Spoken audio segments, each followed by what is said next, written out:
Buenos días, hermanos y hermanas.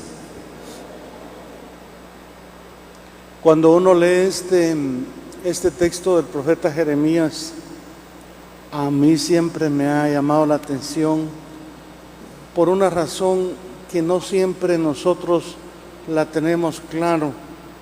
Hablar de nuestra relación con Dios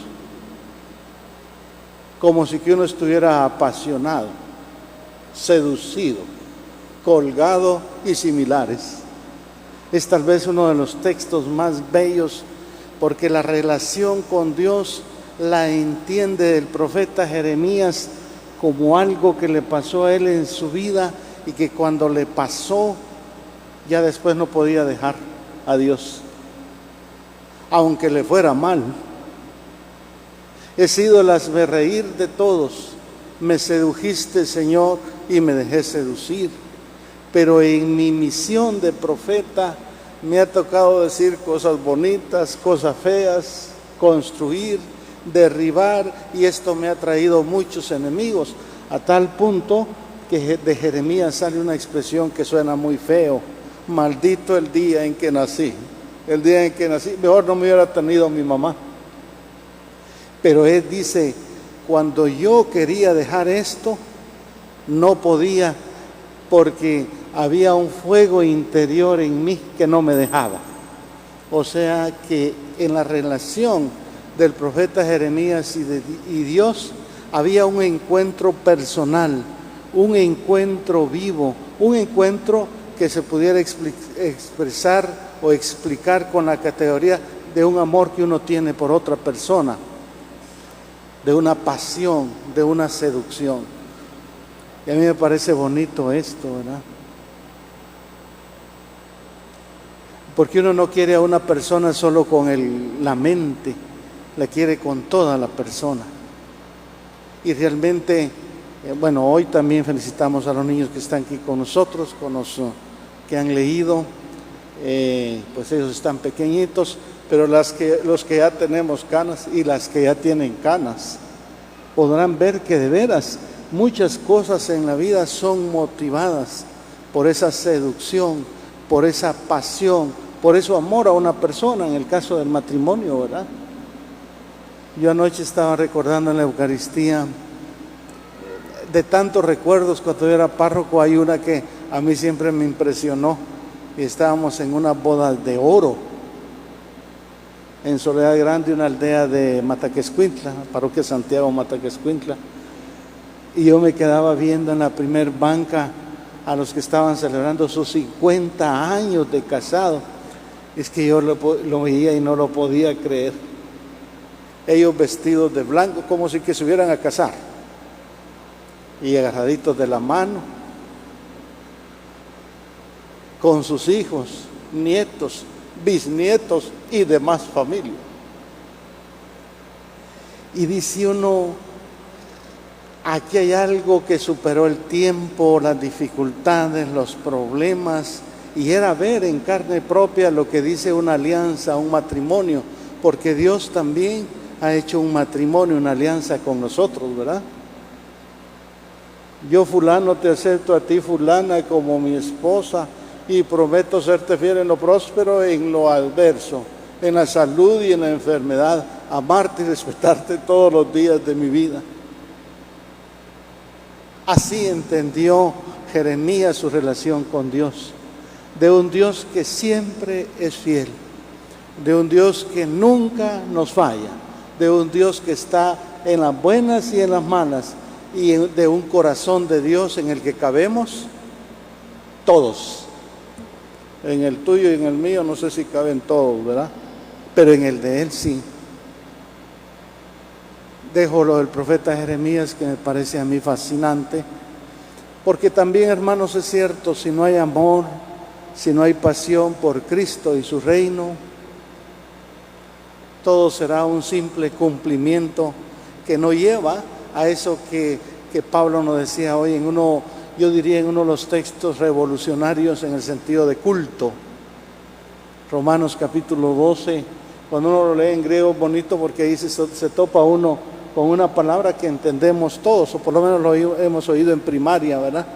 ahí aparece una palabra que dice más o menos metamorfosis, que la Biblia traduce como transformación.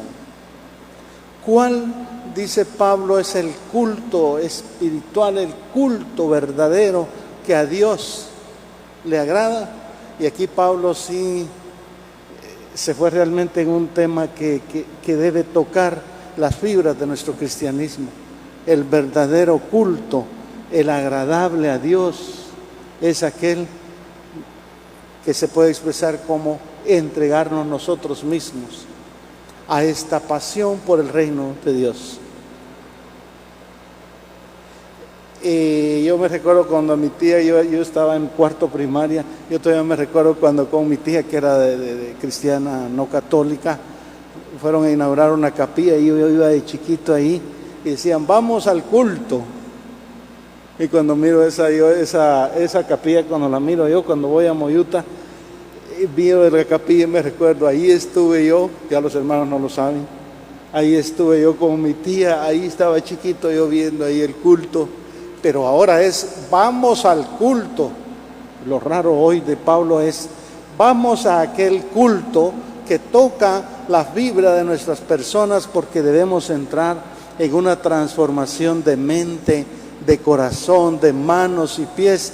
Y curiosamente, a ese culto se va allá afuera, en las calles, en mi profesión, en mi hogar, en mi familia. Y ahí es donde yo ofrezco como sacerdote por nuestro bautismo este culto agradable a Dios.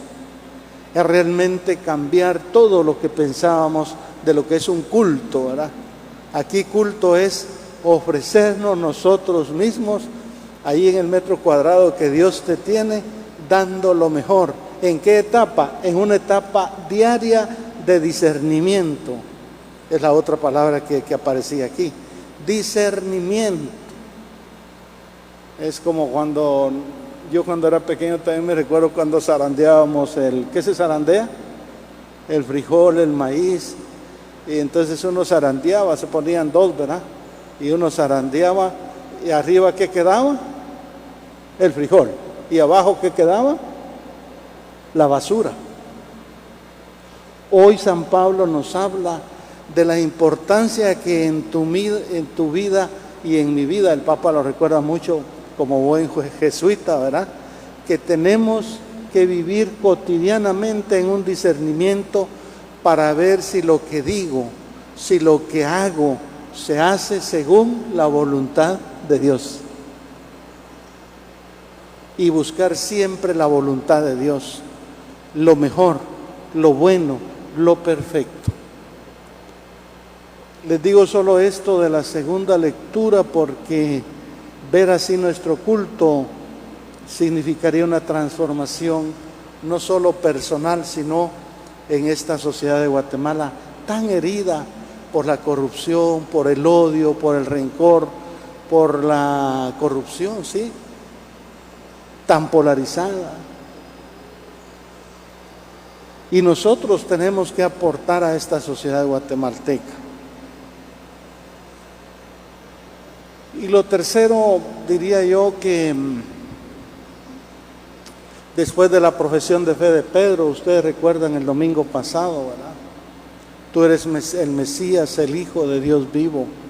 Y sin embargo, Pedro nunca pensó Pedro que el mesianismo de Jesús pasaba por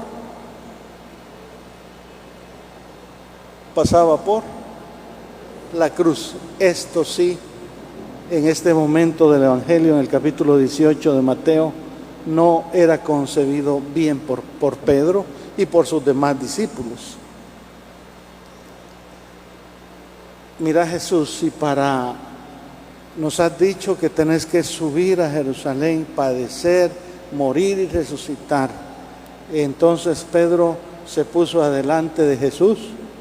¿Quién es el maestro entonces? ¿Pedro o Jesús? En este momento Pedro quería ser la de maestro. Ni Pedro, ni nosotros, ni el Papa, ni el obispo, ni los sacerdotes somos el centro. El centro tiene que ser Jesús. y le dijo Pedro, como un buen amigo, como alguien que quería a Jesús: por favor, no vayas a Jerusalén. ¿Por qué?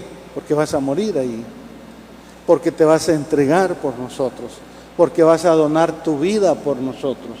Mejor busquemos otro camino, pero sin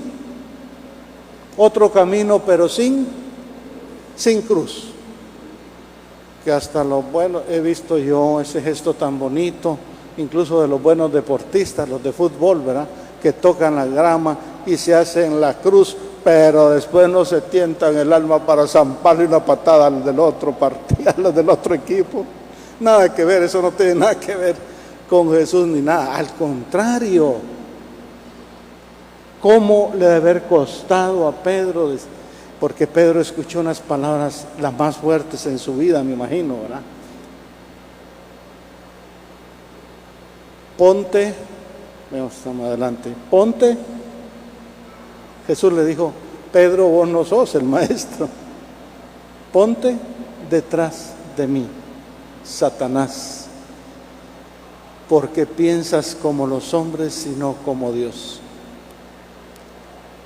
Y quizá, hermanos, en Pedro nos vemos cada uno de nosotros, porque a veces quisiéramos un seguimiento de Jesús, un ser discípulo y misionero de Jesús, pero sin la cruz. Y la cruz es donación, es entrega, es olvido de nosotros mismos, a veces cambiando nuestros propios proyectos.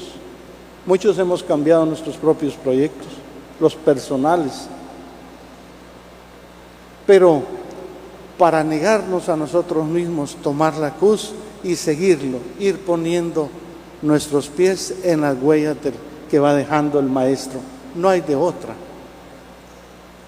Y esto es lo que hemos escuchado hoy. Es un poco raro. Aquí va a ganar la vida el que la pierda, el que la desgaste por los otros, el que se dé a los demás. Bueno, Pedro tuvo que entender todo eso más adelante, ¿verdad? Pero esta es la presentación que hoy nos hace la palabra de Dios, seguramente en una situación muy difícil de nuestro pueblo guatemalteco. Pero una cosa queda claro: eso nunca lo olvidemos, hermanos católicos. La pasión por Jesús, la pasión por el reino, casi debe ser esa seducción que nos decía hoy el profeta Jeremías. Porque si no hay amor, si no hay pasión en lo que hacemos, yo creo que a nosotros del gremio a veces sí estamos exageradamente cansados, a veces, ¿verdad?, por tantas actividades. Por eso vamos mañana al retiro, ¿verdad? Pero en medio de ese cansancio tiene que pesar siempre el amor de Dios, la pasión por Jesús y por el reino. Y eso lo vamos a decir en el retiro, ¿verdad? Lo echa de ver la gente. Aunque estemos cansados, aunque tengamos miles de dificultades. A veces yo pienso en las 30 parroquias, ¿verdad? Pero pienso también en lo bello de Dios, que siempre nos da oportunidades para enamorarnos más por Jesús y su reino. Tenemos que seguir un periodo de transformación todos, porque hay cosas malas que tenemos que enmendar. Hay situaciones que tienen postrado a este país.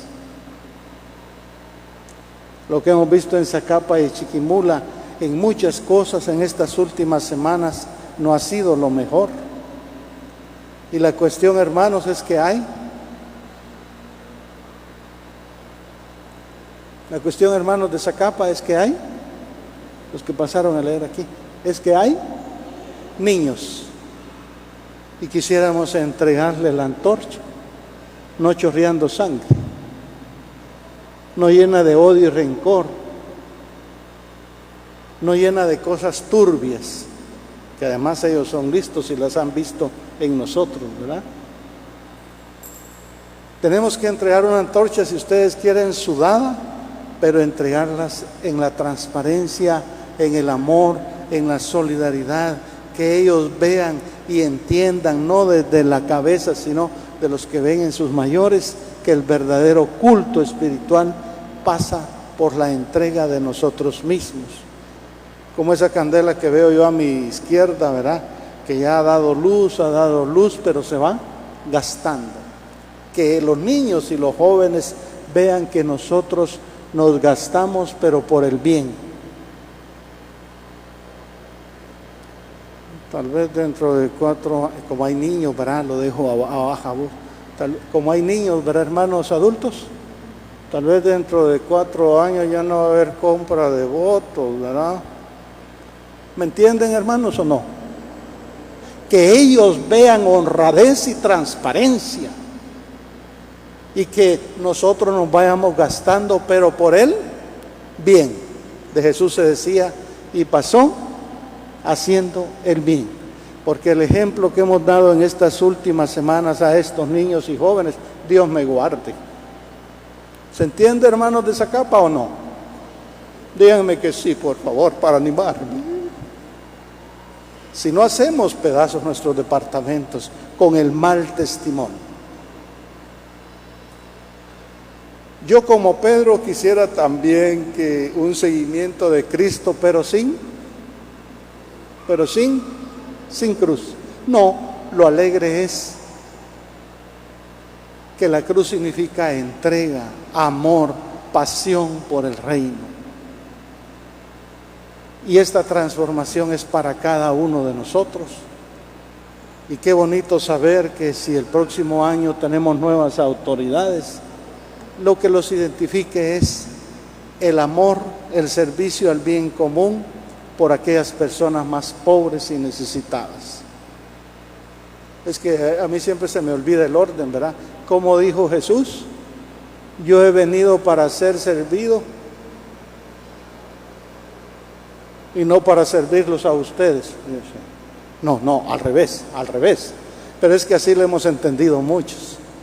Llegamos a un puesto público y se nos olvida que somos cristianos y que somos discípulos y misioneros de Cristo para que nuestros pueblos tengan muerte, tengan vida y vida en abundancia. No, Él dijo, yo he venido no para ser servido, sino para servir y a dar la vida por muchos. El que va adelante no es ni Pedro, ni Juan, ni Santiago. El que va adelante debe ser Jesús y nosotros detrás de Él.